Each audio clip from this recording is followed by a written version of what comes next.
seperti kolam. Ikan paus pandai menyelam. Dari lubuk hati yang paling dalam, izinkan Bu Santi mengucap salam. Assalamualaikum warahmatullahi wabarakatuh. Waalaikumsalam warahmatullahi wabarakatuh. Masya Allah, terima kasih anak-anakku.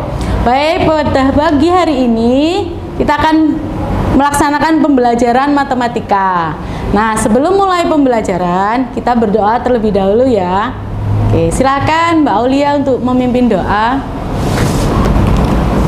Sebelum kita memulai pembelajaran, marilah kita berdoa bersama-sama. Al-Fatihah. A'udzu billahi minasyaitonir rajim. Bismillahirrahmanirrahim. Alhamdulillahi rabbil alamin.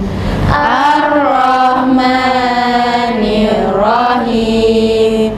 Maliki yaumiddin. Iyyaka na'budu wa iyyaka nasta'in.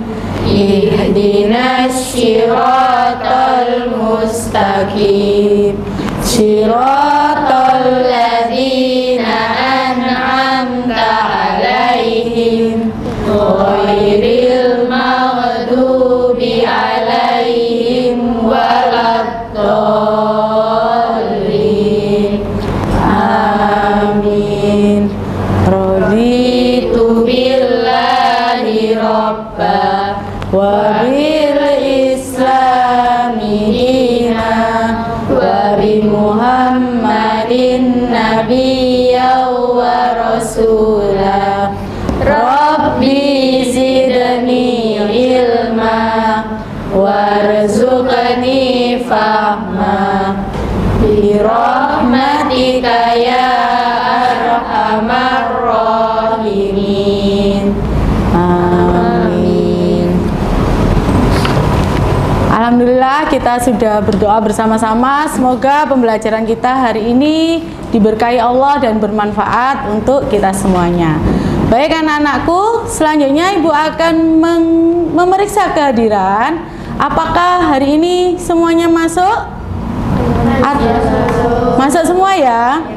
Jadi dari siswa-siswi yang hadir ini semuanya masuk. Oke, lengkap sejumlah 16 siswa dalam satu kelas ini. Alhamdulillah. Nah, silakan anak-anak siapkan buku pelajarannya, alat tulis.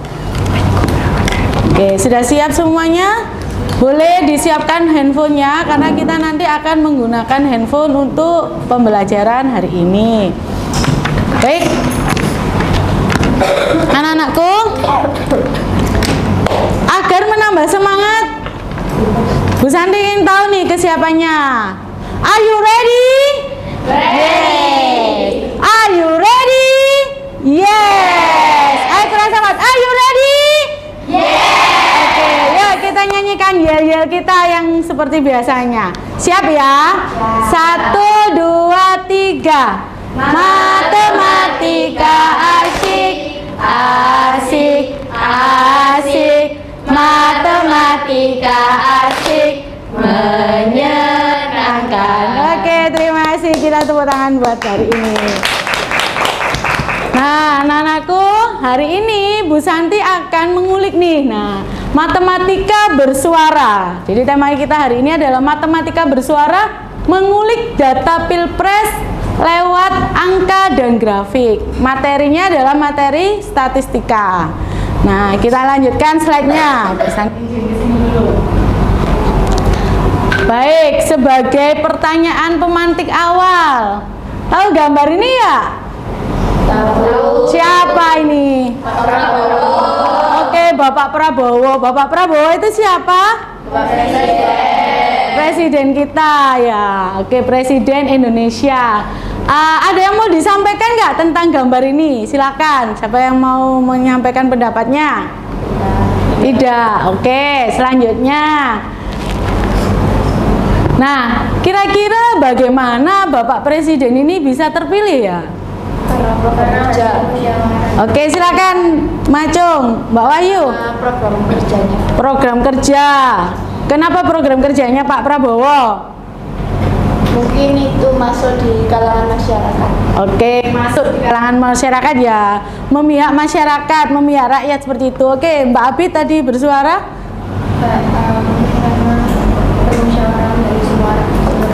Permusyawaratan dari seluruh rakyat Indonesia. Bagus sekali. Nah, apakah kalian pernah mengamati hasil penghitungan dari pemilihan presiden? Pernah ngamati enggak? Waktu di pemilu coblosan pernah ikut orang tua? Tempatnya apa nama? Oh, nggak pernah Mbak Citra. Oke, yang sini pernah? Nggak pernah. Mbak Najwa nggak pernah. Coba, nama tempatnya apa yang ada bilik suara? Apa namanya Mbak? Balai. Oke, di balai ya biasanya ya. Nah, bilik suara betul. Pernahkah kalian melakukan pemilihan di kelas misalnya? Pernah. Di kelas milih apa? Ketua kelas. Kalau di sekolah memilihnya? Ketua IPM atau ketua OSIS ya? Ketua IPM. Bagaimana rasanya saat menggunakan hak suaranya? Seru. Kemudian deg-degan ya? Siapa sih hasilnya pemenangnya kayak gitu ya? Nah, namanya kalau orang tua kita ke balai itu ya, itu namanya TPS, yaitu tempat pemungutan suara. Nah, di situ ada nama orang tua kita, diberikan surat suara untuk memilih presiden. Aku sekarang kita lanjutkan. Nah, untuk memotivasikan Bu, apa sih Bu? Tadi itu sudah menghitung pemilihan suara, kemudian Ibu kok memunculkan ini. Nah, ini adalah motivasi untuk kalian. Kenapa harus belajar statistika? Kenapa menghitung? Nah, pernah dengar profesi aktuaris gak? Nggak tahu ya aktuaris. Nah, aktuaris itu merupakan bidang ilmu yang baru. Nah, ini di ITS baru sepertinya angkatan ke semester keempat atau ke-6 ini. Nah, jadi aktuaris itu dikenal dengan studi aktuaria, seorang profesional yang mempelajari tentang pengelolaan resiko, mempelajari khususnya di bidang keuangan. Nah, ilmu ini perpaduan antara matematika, statistika, peluang, keuangan, pemrograman komputer. Nah, jadi seorang aktuaris ini tuh dibutuhkan oleh suatu perusahaan.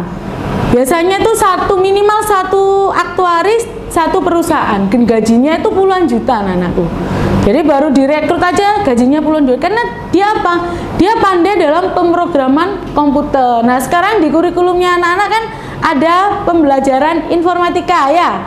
Ada pembelajaran kecerdasan artifisial atau coding ya. Nah, itu nanti jadi satu di sini. Statistikanya juga dihitung, matematikanya juga harus kuat. Nah, ini salah satunya adalah motivasi kalian untuk mempelajari statistika, fungsinya nanti di sini. Hanya baru beberapa kampus yang menyediakan program studi aktuaria ini. Jadi termasuk baru dan manfaatnya sangat besar. Karena ilmunya dia itu harus pandai memprediksi. Nah, dia punya prediksi nih, kemajuan perusahaan ke depan bagaimana. Seperti tadi pemilu ya, kita prediksi, oh siapa ya yang menang ya? Kayaknya kok pasangannya ada ini gitu ya, yang menang siapa kayak gitu. Baik, selanjutnya setelah ini anak-anakku, nah tujuan pembelajaran ya. Nah, apa sih Bu tujuan pembelajaran kita hari ini? Yaitu anak-anak ini bisa atau mampu menganalisis data yang disajikan sehingga dapat memprediksi. Jadi kalian bisa memprediksi ini nanti. Bu, kok pinter banget ya Bu aku. Nah, itu adalah keterampilan kalian untuk berpikir kritis, benaral kritis, seperti itu ya. Kemudian membuat keputusan dan menarik kesimpulan. Nah, kita tarik kesimpulan. Kesimpulannya apa ya dari diagram atau grafik yang di sini? Ada gambaran? Sudah dipahami tujuannya pembelajaran? Oke, ini tujuan kita. Selanjutnya adalah cakupan materi. Cakupan materi dalam statistika ini ada penyajian diagram garis. Sudah di pelajaran sebelumnya kan kita belajar diagram garis ya? Kemudian apa lagi? Disajikan dalam bentuk diagram batang. Kemudian diagram diagram garis yang seperti apa anakku? Oke, yang seperti itu. Oke, yang batang yang mana? Yang bawah. Kemudian lingkaran bagaimana? Oke, sudah ada gambaran? Sudah menarik pengetahuan sebelumnya? Nah, teknik penilaian pada hari ini ya, Bu Santi itu akan menyajikan dengan penilaian sikap. Jadi setelah dibentuk kelompok, kalian akan saya nilai sikap, penilaian kinerja, dan tes tertulis. Seperti itu ya anak-anakku untuk penilaian pada hari ini. Nah, model pembelajaran yang kita pelajari ini adalah model pembelajaran problem based learning. Jadi berbasis masalah. Nah, nanti runtutannya akan Bu Santi dampingi. Kalian akan saya sediakan lembar kerja, kemudian kita coba. Nah, tadi sudah saya kulik ya sedikit tentang diagram garis, diagram batang, dan diagram lingkaran. Masih ingat cara membaca diagram garis, lingkaran, dan batang? Masih. Oke, supaya kalian mengingat kembali materi di sebelumnya, Bu Santi ingin memberikan asesmen awal tentang analisis data. Silakan HP-nya bisa diambil. Linknya bisa dibuka. Ini kita pakai Wayground ya, atau yang biasanya sebelumnya itu kita pakai Quizzes ya. Ini ada kode join-nya. Sudah? Ya, bisa di-join-kan. Oke, setelah join, ini adalah pertanyaan pertama, sama seperti dia di dalam itu, di HP kalian. Oke, sudah, silakan diisi. Lebih banyak berapa pasang penjualan sepatu? Ini diagram apa anak-anak? Batang. Batang. Batang atau garis? Batang. Oke, batang. Terus, oke, silakan dikerjakan. Kalau sudah bergeser waktunya, ini hanya mengingat kuis awal aja ya, asesmen awal. Bagaimana kalian bisa? Oke, sudah? Oke, saya lihat sudah banyak yang betul. Ini selanjutnya soal yang kedua. Di Wayground itu ada soal yang kedua, silahkan. Sudah? Ya. Oh ya.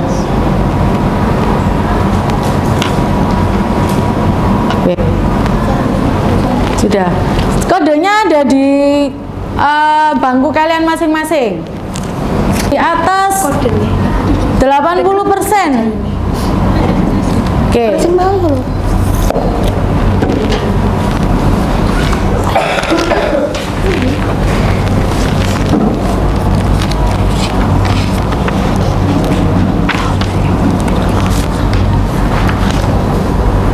Sudah? Baik. Nah, anak-anakku, untuk melanjutkan materi ini, memperdalam materi. Nah, sekarang kita sudah terhubung dengan Zoom ya, bersama Bapak Nur Syamsi. Siapa Bapak Nur Syamsi ini? Bapak Nur Syamsi ini adalah Ketua KPU Kota Surabaya pada periode pemilihan umum 2024, yaitu saat pemilihan presiden dan wakil presiden serta pemilihan umum DPR, DPRD, dan DPD seperti itu. Nah, baik, kita sapa beliau ya. Kita sudah terhubung di Zoom dengan beliau. Oke, kita dada-dada sama Bapak. Assalamualaikum warahmatullahi wabarakatuh. Saya Nur Syamsi, Ketua KPU Kota Surabaya. Baik anak-anak, tadi kita sudah menyimak ya materi dari Bapak Nur Syamsi, Ketua KPU Kota Surabaya pada periode pemilihan umum 2024. Nah, sekarang akan Bu Santi cuplikan video dari YouTube ya untuk kita bahas bagaimana perolehan suara pilihan presiden tahun 2024 yang lalu. Kita simak YouTube-nya.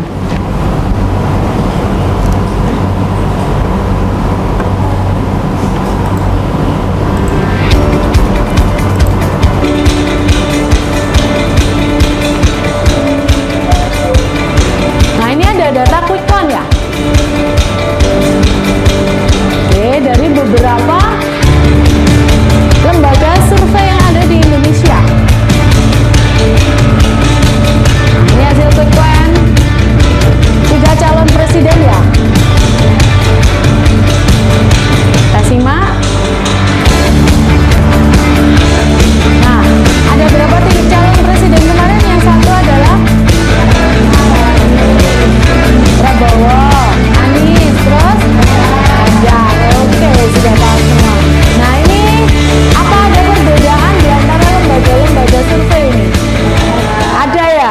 Oke, ini dari iNews Media Group.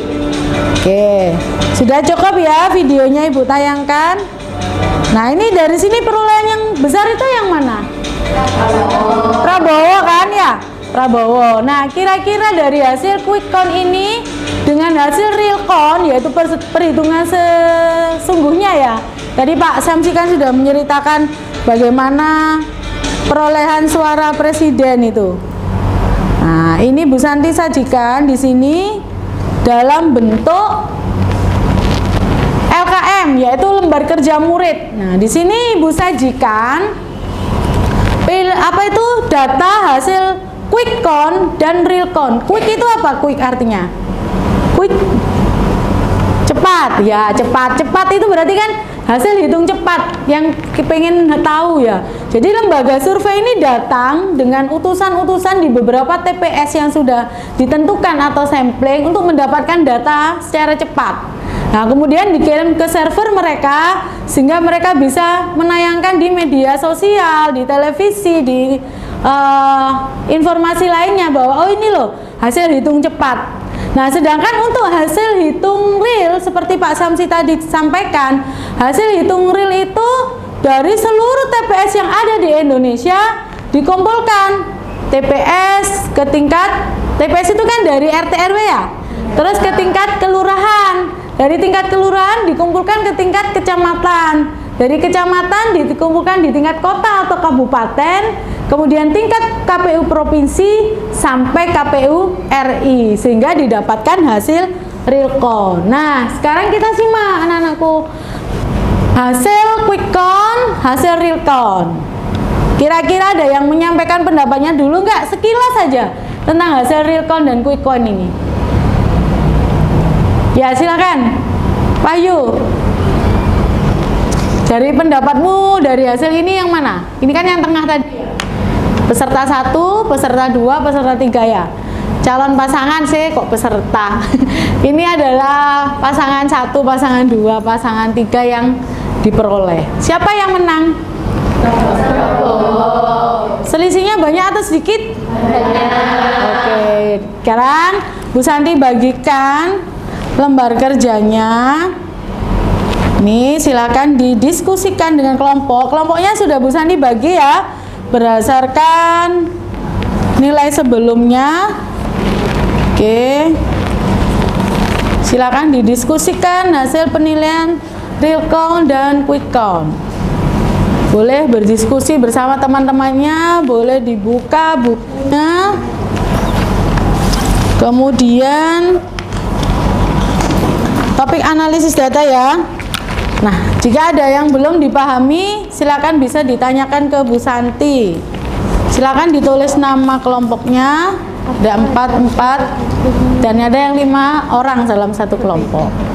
Oke, nanti setelah berdiskusi kita akan presentasi ditanggapi oleh kelompok yang lain, kemudian kita diskusikan kembali. Oke, silakan saya beri waktu. Hah?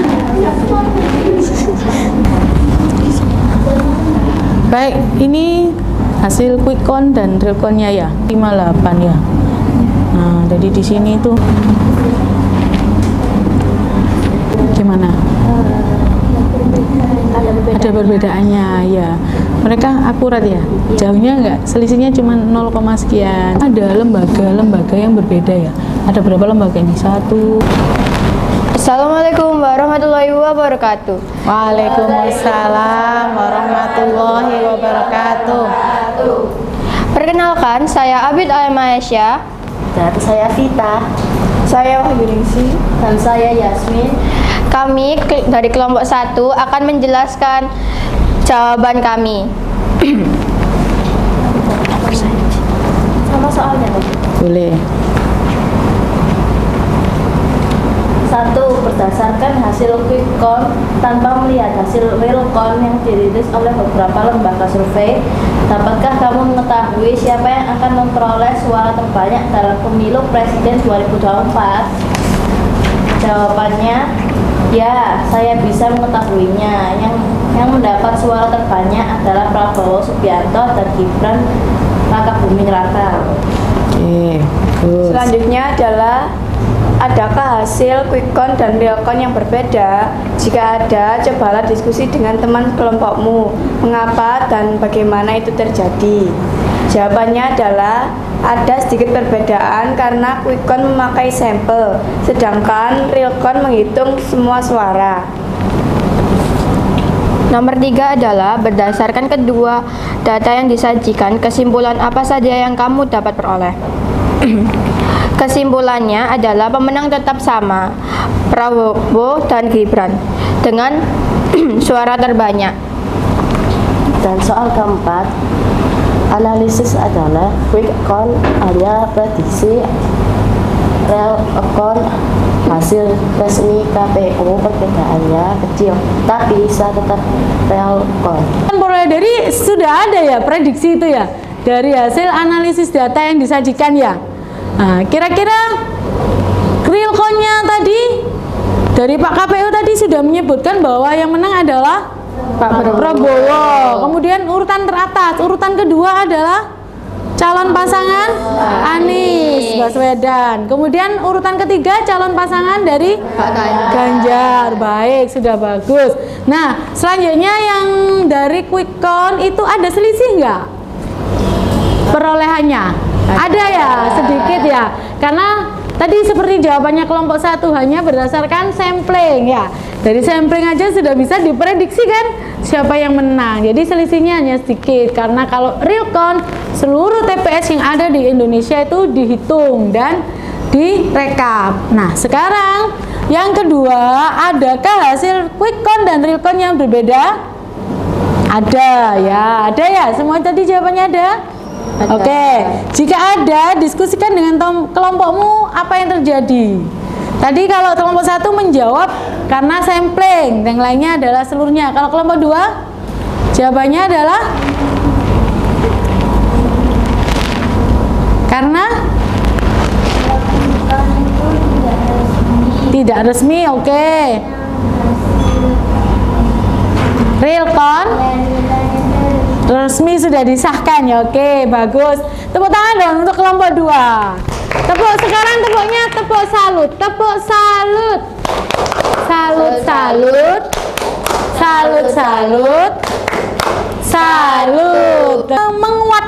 Menguatkan hasil diskusi kita pada pagi hari ini tadi yang sangat antusias sekali ya.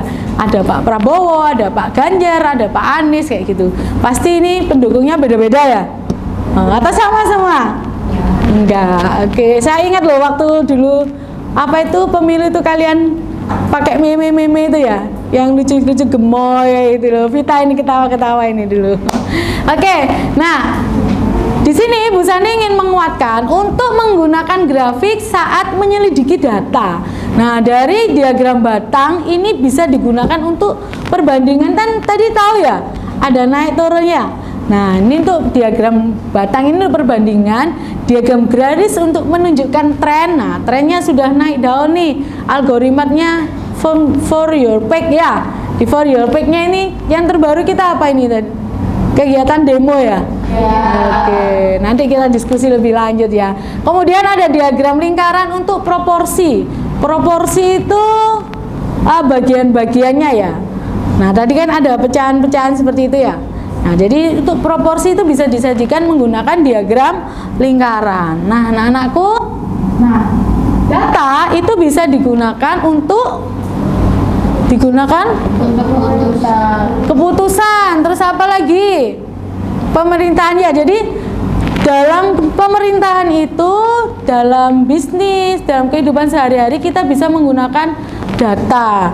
Jadi misalkan tadi kalian sudah mengerjakan asesmen awal ya. Asesmen awal itu Bu Santi gunakan datanya, oh ternyata sudah di atas 80% ini nilainya anak-anak bagus, skornya di atas 40, maka Bu Santi lanjutkan materinya. Tapi kalau di hasil kesiapan belajar atau asesmen awal tadi masih di bawah, nanti Bu Santi terangkan kembali sedikit kayak gitu. Nah, karena sudah di atas 40 skornya banyak ya, makanya Bu Santi lanjutkan. Jadi data itu seperti itu. Nah, kemudian ada perakiraan cuaca, Bu, besok hujan, besok panas banget, dari itu berdasarkan data-data juga. Ada nggak keinginan untuk menjadi bagian di dalam memprediksi kayak gitu? Oh, bagus banget. Ada ya? Sudah ada tadi. Nah, jadi untuk mengambil keputusan yang lebih baik. Nah, anak-anakku, data itu kita juga butuh data yang valid. Valid itu apa? Terpercaya ya. Sudah disahkan itu ya, valid itu. Nah, data primer, data langsung dari sumbernya. Misalkan saya tanya ukuran sepatu, seperti itu ya. Nah, kemudian yang ketiga adalah diperoleh dari sumber lain seperti laporan atau jurnal. Jadi data-data dari laporan atau jurnal yang sudah diteliti oleh peneliti sebelumnya itu kita gunakan untuk prediksi kegiatan kita atau keputusan kita. Nah, dalam penyajian data, kemudian penggunaan data ini juga ada kesalahan. Nah, data yang tidak akurat atau tidak valid, interpretasinya salah terhadap data, bias dalam pengumpulan dan analisis data ini tidak bisa kita gunakan untuk membuat keputusan atau menarik kesimpulan ya. Jadi hati-hati, data itu harus benar-benar valid. Seperti itu ya. Oke, lanjut. Nah, cara memastikan keakuratan data ini bagaimana sih, Bu? Nah, kita gunakan sumber terpercaya. Tadi kita sudah bermitra dengan Bapak Nur Syamsi, Ketua KPU. Beliau itu ketua yang saat itu menangani pemilihan umum presiden. Jadi beliau tahu sumber data yang valid. Kemudian data diperiksa sebelum digunakan, diceklis dulu. Data seluruh Indonesia ini dicek. Bu, kenapa nggak menggunakan e-voting ya, Bu? Untuk wilayah Indonesia yang bagian terluar ya, terdepan, kemudian tertinggal itu masih belum bisa diakses untuk e-voting. Jadi kita masih menggunakan konvensional, yaitu surat suara, seperti itu. Membandingkan dengan data lain untuk validasi. Nah, dibandingkan kan tadi ada berbagai lembaga survei ya, tidak hanya satu kan? Nah, ini harus dibandingkan. Baik, kesimpulannya, coba ada yang mau membacakan dari kesimpulan ini? Sajiannya ini? Boleh. Siapa? Zoya silakan. Menyelidiki kecenderungan data membantu memahami pola. Menggunakan data dengan baik dapat meningkatkan kualitas pengambilan keputusan. Data harus digunakan secara berhati-hati agar tidak terjadi kesalahan dalam analisis. Oke, jadi harus hati-hati dalam penggunaan data, bahwa analisisnya baik. Misalnya memberikan asesmen sumatif dari hasil pekerjaan kita tadi saya sudah berkeliling, sudah saya nilai penilaian kinerjanya, sudah penilaian sikapnya sudah saya ambil. Sekarang tinggal penilaian sumatif Bu Santi berikan untuk masing-masing ya. Nah, silakan dikerjakan, dibagikan per kelompok. Karena ini adalah pertemuan di bab statistika ya, materi statistika. Kita sudah beberapa kali pertemuan. Hari ini kan sudah sampai memprediksi, menganalisis data. Bu Santi berikan penilaian sumatif ya. Penilaian sumatifnya sederhana, berupa tes tertulis ini untuk mengetahui bagaimana sejauh pemahaman kalian. Oke. Sebelum tes sumatif ini saya berikan, Bu Santi ingatkan ini ada hubungannya dengan pembelajaran IPA ya. Jadi ada pertumbuhan kecambah di sini kita sajikan ada dua kondisi. Kalian masih ingat saat praktik berkecambahan di pelajaran IPA? Masih. Itu ditempatkan di tempat yang terang, yang satunya ditempatkan di gelap atau lembab. Oke. Baik, bagaimana hasil pengalaman kalian saat mengamati? Berjalan dengan lancar. Yang tingginya cepat itu yang mana? Yang terkena matahari. Yang terkena matahari. Terus yang tidak terkena matahari? Oke, baik. Silakan dikerjakan asesmen sumatif. Kemudian saya berikan waktu 5 menit, 10 menit cukup ya? Cukup. Setelah itu nanti kita akan refleksi Setelah refleksi, kita akhiri pembelajaran kita. Oke, silakan waktunya 5 menit. Baik, anak-anak, di sesi akhir pembelajaran ini kita lanjutkan dengan refleksi. Bu Santi sudah menyiapkan sticky note. Silahkan dituliskan perasaan kalian hari ini. Kita menggunakan prinsip 4F, yaitu fact, ya. Kemudian ada feeling, finding, and future. Jadi pada kenyataannya pembelajaran apa yang kita dapat hari ini, kemudian bagaimana perasaan kalian pada saat pembelajaran hari ini, apa yang bisa kalian pelajari, finding and future, dan apa yang akan diterapkan pada pembelajaran kedepannya. Seperti itu ya. Oke, ini saya bagikan sticky note-nya. Nanti kita tempelkan di papan tulis ya.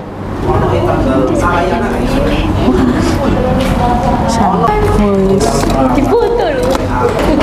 Ini video aku bahan arek. Ayo dulu saya. Ayo nulis. Kayak kata-kata hari ini ya.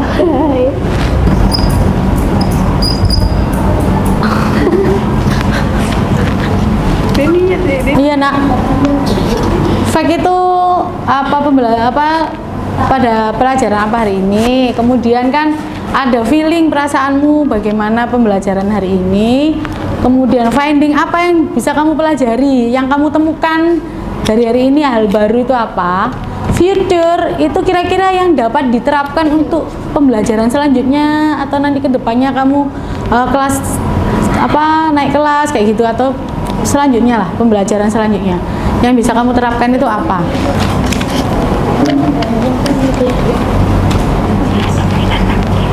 Oke, mau dibacakan dulu boleh. Nanti saya akan pilih ya yang dibacakan. Ayo silakan.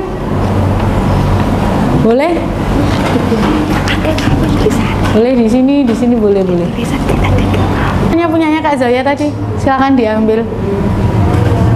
Oke. Dibacakan.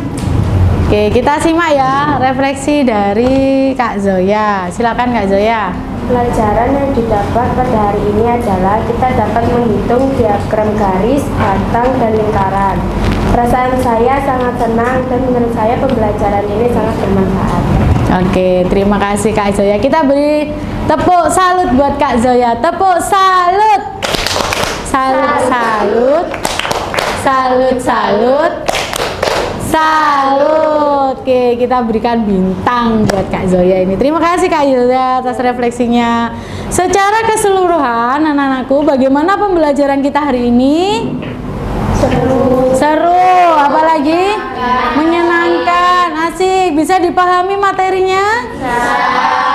Ada nggak tadi yang menonton? Oh, kayak gitu. Tadi saya biasanya dengar suara kayak gitu tadi. Oh, gitu. Oh iya, Kak Najwa. Boleh Kak Najwa. Tadi. Oh itu menurut Bu Santi itu adalah aha momen. Nah, Kak Najwa tuh menemukan pengetahuannya kayak. Silakan Kak Najwa, ceritakan. Nah, boleh berdiri. Ya, silakan.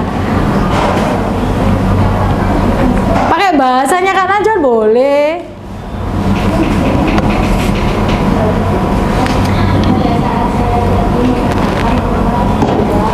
Saat mengerjakan nomor 2.